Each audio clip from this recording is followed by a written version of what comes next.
What's good? What I do, baby? Welcome back to another video of Minutes with T.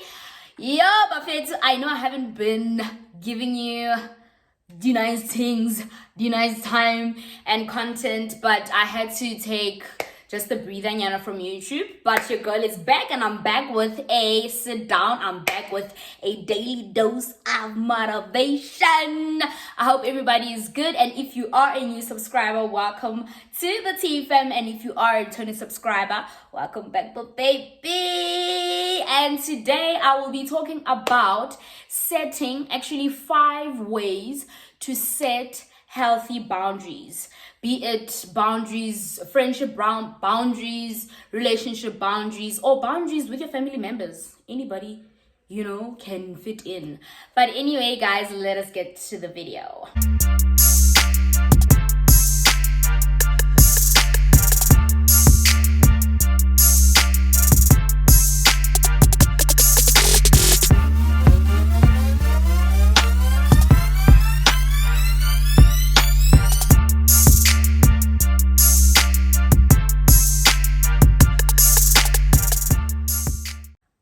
Guys, so what does it mean to set healthy boundaries, and what can you benefit from setting healthy boundaries, right? So when you set healthy boundaries, it actually helps you to know what you want from a relationship and to assess how the person makes you feel within the relationship. Do you feel happy? Do you feel sad? Does this person make you feel confused? So setting healthy boundaries actually helps you to assess with this relationship. How do I feel with this relationship, and what do I want from this relationship? Not that we are there to be selfish or like only there for I'm gonna benefit, but boundaries actually set the tone, set the standard, and it actually eliminates toxicity, a lot of toxicity. So there's actually 5 different types of boundaries actually, guys, and dealing with setting boundaries or maintaining the standard, or it's not only about the boundary and then what does it mean? What is the theme behind setting boundaries? So when setting boundaries, there are 4 things that I've learned. We're going to call this 4D. 4D in setting boundaries. When you set boundaries, you know when to disengage, you know when to disconnect, you know when to detach, and you know when to declutter. So we're going to use the 4Ds when setting healthy boundaries, right?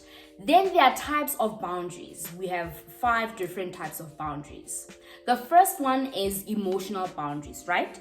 So when you set emotional boundaries, it means that how are your emotions handled when you're in a setting, when you're chilling with your friends, or when you find yourself in an argument? How are your emotions handled? So this is when you have to set the boundary to declutter your heart, meaning that you have the power to say, I will not act out of character. This is where I draw the line. This person has actually hurt me, and the way I've handled my emotions wasn't really part of my character, wasn't a part of what I stand for, who I am as a person, and my values.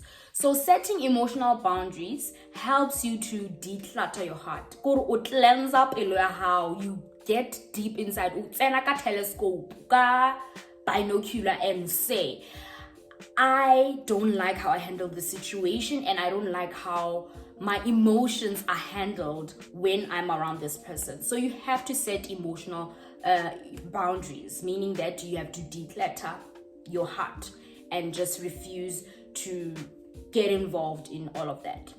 And then the second boundary is time boundaries, right? So how do you spend your time? How much time do you spend with people? Who are you over prioritizing over? Who are you not prioritizing? And your time is very essential. When setting time boundaries, you need to know when to disengage. There's a time for everything. When you're disengaging, if you feel like something is no longer serving a purpose in your life, or I can see any growth, or it doesn't change the price of cheese, you need to know when to disengage, disembark, leave the group, leave the friend, break up, or just disengage, because your time is being wasted.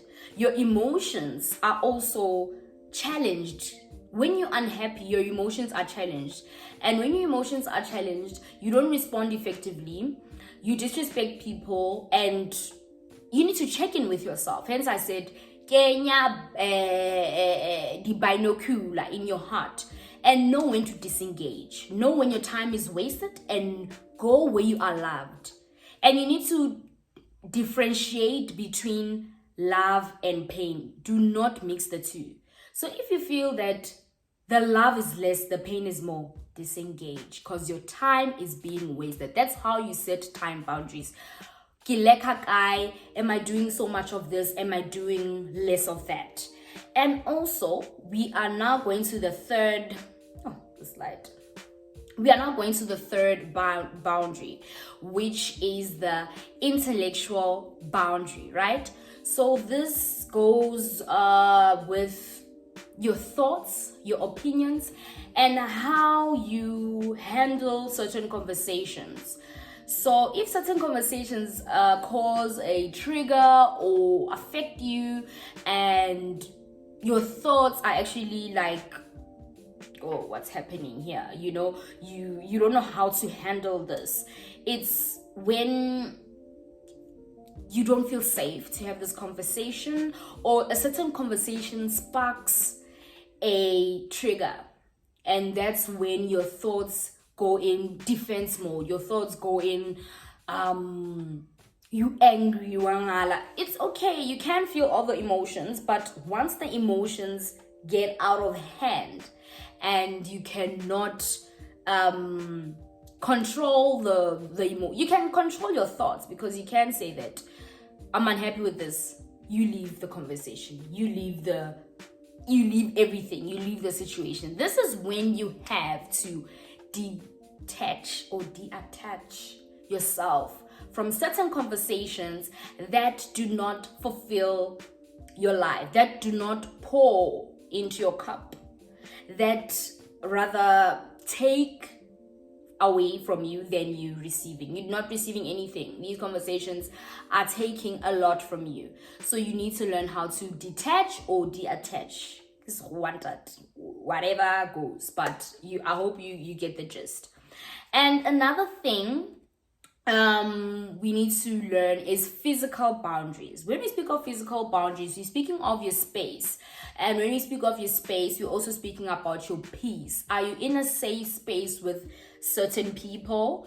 Do you have to feel some type of way when you are with these people? And this is when you have to protect your peace. When you protect your peace, obviously people do practice different ways of dealing with emotions, but your physical boundary is section ya how, pelo ya how, body ya how, mind, body, and soul, your whole physicality, your everything. So it entails anything that has to do with you as a being, as your space. Who do you invite into your space?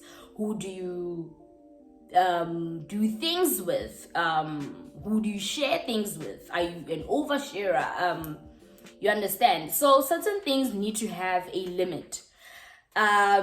With that being said, you need to disconnect from things that are emotionally draining, from things that jeopardize your safety, from things that hinder you from your success. You may be with somebody right now and you're like, why do you You just need to disconnect sometimes. Be alone sometimes. Guys, I'm not an expert. We are all learning, and I'm also learning to set healthy boundaries, whether it's friendship, family, relationships, all spheres, all aspects of my life. all phases of my life, I'm learning to set the tone, you know. And it's really hard to actually stick to boundaries, especially when you are an oversharer. You give too much, you overthink too much, you think for other people too much. So I am also still learning, and while I'm in this learning journey, I would like to just share these tips so that, guys, re healing kaofela, removing kaofela, re be bright together. So you need to learn to disconnect when you feel like there's a rift in your life. When you're with a friend and then there's always bad things happening, it's your energy is not protected, and you have to protect your energy by all means, please. And the last boundary is material boundaries, right? So these are associated with things, material things that you prioritize, you know, materialistic things, like you prioritize maybe your phone too much, you know, you get pressures on social media for is living like this, and you need to disconnect. You need to sometimes have a boundary and be like, okay, social media is overwhelming, I cannot do this. Compete and wondering when am I going to get this. Set like a limit, guys. If you feel overwhelmed, take a week of social media, take a month of social media. However you feel, take that breather, because it will be beneficial for you. You come back rejuvenated, you come back power, knowing what you want from people and what do you want from this relationship and how is it benefiting you, you know? So with that being said, guys, I can give you all these tips, I can advise you, I can speak to you, but with boundaries, setting them, set them, but also stick to them. So how do we create a technique to set and to stick? You set your boundary and you stick to it. First and foremost, do not think that you are setting boundaries to please other people around you. Boundaries are set for your own protection, to protect and to guard your heart. Boundaries are not set for any other person but you. Boundaries, think of it as your safe space. And if somebody crosses the line, guys, now I'm a chance giver, chance taker. I give chances so much. I even have friends that shout at me. I have strict friends, guys. Like, sometimes you not take, but I'm learning, I'm growing, and there has to be a time where you say, no, I'm not going to stand for this, you know? So you need to set that space for yourself. Remember that creating a boundary, setting a boundary is for you. It is for you to understand what do you want from this relationship and how to assess your feelings. How do you feel when you're around that person? That's how you will set and stick. And another tip to set and stick, let us not confuse love for pain. Just like I've mentioned before, we confuse pain for love. We think that if you go through trials and tribulations, if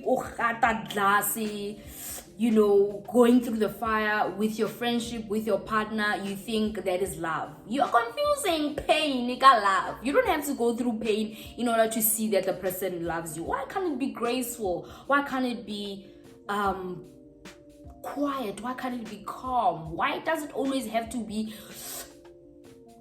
ulaga, you know? I hope I'm saying it properly, but why does it have to be pain? Why does it always feeling pain? It shows that you are alive, but it doesn't mean that you always deserve pain in order to see that the person loves you. So do not confuse the two, right? And also another thing, stop thinking that when you set a boundary and then you make a mistake, don't be too hard on yourself, guys. And also, when you set a boundary and you stick to it, you are only respecting yourself. If maybe you told yourself that after this is the last straw, I'm not going to give this person a chance, and then you make a mistake again and you told yourself that you'll stick to the boundary, bruh, it means you are disrespecting yourself. Setting boundaries is actually enhancing your self-respect. Respect yourself. Khana ka wena. Khana ka wena sometimes. I'm also learning to khana ka nna because yes. So don't think that setting a boundary is like I can't say when it's a flop up and then you disappoint yourself. Yes, it's okay to be disappointed, but don't live in that disappointment. Set even tougher and higher and heightened and tougher boundaries when a person has disappointed you, because that's how you will learn. And some people, yes, it's difficult to set boundaries with the person you actually love and baku disappoint, but some people learn from you letting them go. Letting them go is them learning, and no contact is them learning as well. So just use what works for you. Nobody is perfect, and we are bound to flop even if you set the boundaries. And another thing is that you should know that when you set boundaries, you are opening that room. You are closing the room for disappointment. You are closing the room also for being taken advantage of. Like, it's my first time now that I'm actually going to set a lot of boundaries, because I've been taken advantage of throughout the aspects almost go fail in my life. I've been taken advantage of because but some things need to stop. So setting healthy boundaries will actually teach you to not be taken advantage of. Finish and clear. So I hope you guys have taken this set and stick method, and I will also be implementing that in my life. I'm not perfect, and I hope this has helped you guys. And remember the 4 Ds of setting healthy boundaries. Healthy, listen to that. Healthy. We're not here to distract.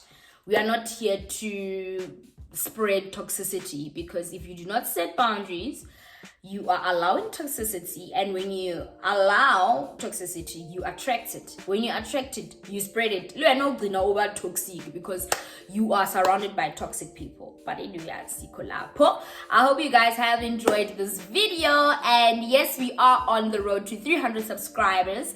And please guys, like, comment, share. It's for free.